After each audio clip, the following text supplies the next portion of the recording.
제 멤버십 가입은 구독료 가입 버튼 참고하시기 바랍니다. 매주 토요일 밤 10시 멤버십 전용 라이브 방송이 진행이 됩니다. 많은 참여 부탁드립니다. 안녕하세요. 재테크관련 준세입니다. 코스피 지수가 25일 사상 처음으로 3300 고지를 밟았다. 올해 초 코스피 3000 시대를 연 뒤 3100, 3200에 이어 3300선마저 뚫었다. 6개월 만에 이룬 대기록이다. 이날 코스피 지수는 전일 대비 16.74포인트 상승한 3300 2.84로 거래를 마쳤다고 합니다. 장 초반 3300선을 돌파해 3310선까지 올라선 후 상승폭을 줄이기도 했으나 외국인과 기관의 동반 매수에 힘입어 3300선을 사수하면서 이틀 연속 최고치 기록을 갈아치우게 되었죠. 전날 바이든 대통령이 1조 2천억 달러 규모인 인프라 지출안의 협상 타결을 선언하면서 S&P 500은 0.58%, 나스닥 0.69%, 다우 0.95% 등 3대 지수가 일제히 오르면서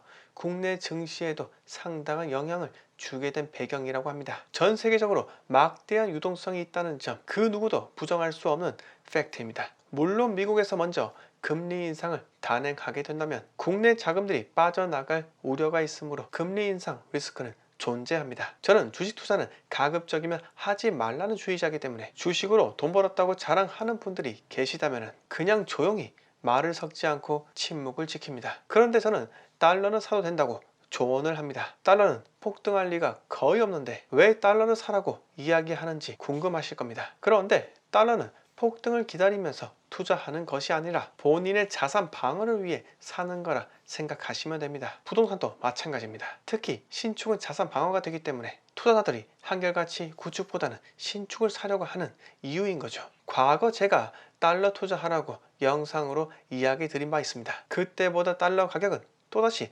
상승을 했죠. 제가 예언을 한 것이 맞다고 자랑하는 것이 아니라 저는 안정적인 투자를 지향하는 투자자이기 때문에 여러분들의 자산 운용을 좀 더 방어적으로도 할 필요가 있다고 말씀을 드리는 겁니다. 저는 달러를 꾸준하게 모아가고 있습니다. 달러를 보유하면 부동산을 보유한 것처럼 일희일비 하지 않게 되며 마음 한켠이 든든해지는 무언가를 느낄 수가 있습니다. 얼마 오르지 않은 달러보다 차라리 매년 배당을 여러 번 주는 삼성전자 주식을 모아가는 것이 더 낫지 않느냐, 이렇게 말씀하시는 분들도 계실 겁니다. 그런데 저는 거시경제 하락이 왔을 때 내 자산을 방어할 수 있는 해지 수단을 가져야 한다고 말씀드리고 싶습니다. 여러분, 공격적인 투자만이 최선이 아닙니다. 공격적인 투자는 할 때가 따로 있는 겁니다. 그 시기에 관한 부분은 제가 영상에서 계속해서 말씀드리겠습니다. 그러니 구독과 좋아요 부탁드리겠습니다. 자, 다음 이야기로 넘어가겠습니다. 이번에는 제가 사회초년생 대상으로 어떻게 재테크를 시작하는지에 대해 아주 쉽게 이야기를 드리도록 하겠습니다.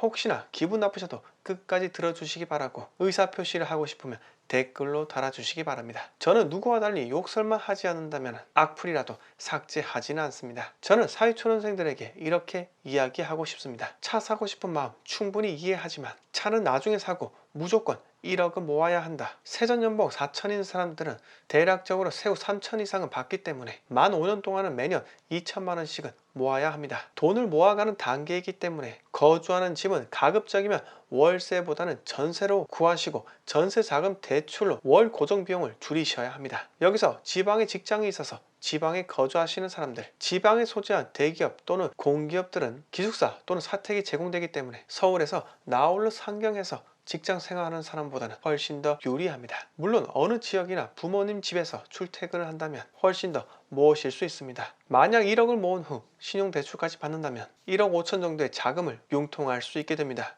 1억 5천의 자금이 생긴다면 여러분들이 하실 수 있는 투자의 범위가 상당히 넓어집니다. 그런데 이 1억 5천을 인생 한방이라고 생각하고 전부 가상화폐에 때려 넣는다면 뭐 아니면 도이기 때문에 도가 될 수 있는 확률이 100%에 가까운 이러한 도박은 절대 하시면 안 됩니다. 자, 돈을 모았으면 투자는 지방에 하셔야 합니다. 정부에서는 국토 균형 발전을 위해 광역시와 광역시급 도시에 대해 상당히 많은 공을 들이고 있습니다. 즉, 지방이라 해서 죽어가고 있는 도시가 아니며 성장하고 있는 도시도 상당수라는 겁니다. 제가 자신있게 말씀드릴 수 있는 투자법은 대표적으로 두 가지가 있는데 갭 투자와 분양권 투자입니다. 갭 투자는 말 그대로 내가 거주하지 않는 것이 주된 포인트고, 이미 전 소유자에게 전세금을 지불한 전세 세입자를 승계하면서 매수하거나, 주인이 거주하고 있으면 주인을 내보내고 새로운 전세 세입자를 들이면서 잔금을 치거나 하는 방식으로 소유권을 이전하는 방식을 의미합니다. 보통 지방은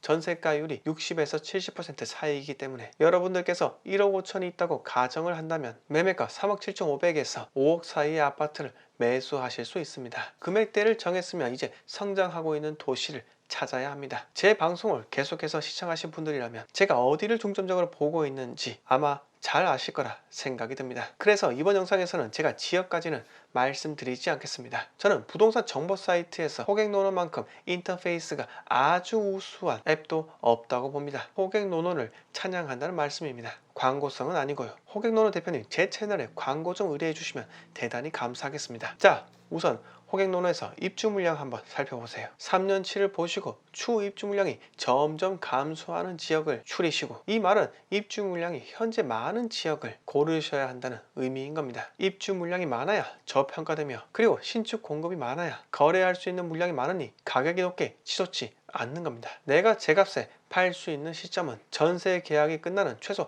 2년에서 4년 뒤이기 때문에 지금 현재 상황이 매우 좋다고 해서 그것만 고려하고 들어가면 절대 안 된다는 거죠. 삼성전자 10만원대 간다 해서 9만원에 물린 사람들 얼마나 많습니까? 그때는 진짜 10만원은 그냥 돌파할 것 같은 기분이 들었기 때문이겠죠. 내가 들어갈 수 있는 매물 가격을 알고 지역을 고르셨으면 이제는 발품과 손품을 제대로 팔 때입니다. 진짜 부지런하게 다니셔야 한다는 거죠. 그런데 투자로 집을 사게 된다면 서울에서 내가 살 곳이 없어지는데요, 이렇게 말씀하시는 분들도 계실 겁니다. 그렇다면 전세 또는 월세로 본인에게 유리한 상황을 만드셔야겠죠. 거주 조건이 낮아지더라도 약간의 불편함을 감수하자는 겁니다. 자, 여러분, 제가 지금까지는 목돈을 모으고 이런 방식으로 투자하면 된다고 말씀을 드렸죠. 그런데 왜 집을 사야 하는지 그 이유에 대해서는 이해하기 어려우실 겁니다. 단순히 돈 벌자고 집을 사야 하냐고요? 물론 이렇게 생각하실 수도 있겠지만, 제가 아까 매매 시 전세를 낀 갭 투자를 하면 된다고 말씀을 드렸는데, 세상에는 저처럼 투자자가 매우 많습니다. 10세대의 아파트 단지가 있다면 집주인 6세, 세입자 4명이라는 거죠. 자, 나쁘게 말하면 투자자는 이렇게 전세 세입자를 활용하게 되는 겁니다. 그런데 내가 전세 세입자로 활용당하게 된다면, 물론 매우 상당히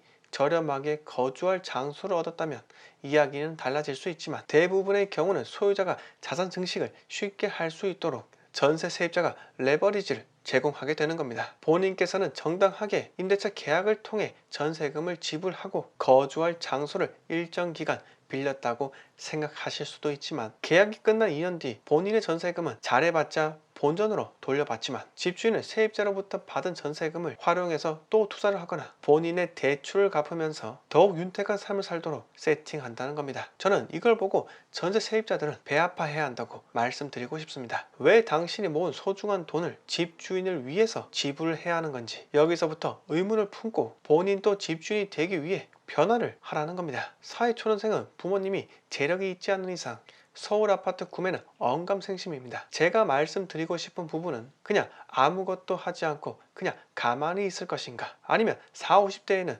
중산층으로 거듭나기 위해 지금부터 조용한 연못에 돌이라도 던질 것인가. 저는 후자를 선택했고 지금 여러분들 앞에서 재테크를 주제로 방송까지 할 정도가 되었습니다. 여러분, 저는 오늘 부동산을 시작하는 방법에 대해서 간략히 말씀을 드렸고, 그리고 집주인이 자산을 증식하는데 도구로 활용되지 말고 본인이 직접 집주인이 되어야 한다는 말씀을 드렸습니다. 판단은 본인이 하시겠지만 마지막으로 이것 하나만 기억해 주시기 바랍니다. 무언가를 시도하는 자에게 길이 열린다. 그 자에게는 금보다 귀한 시간이라는 인센티브가 주어진다. 일찍 투자한 자는 시간을 번다는 겁니다. 자, 오늘 이야기 여기서 모두 마치겠습니다. 영상 마음에 드셨으면 구독과 좋아요 부탁드립니다.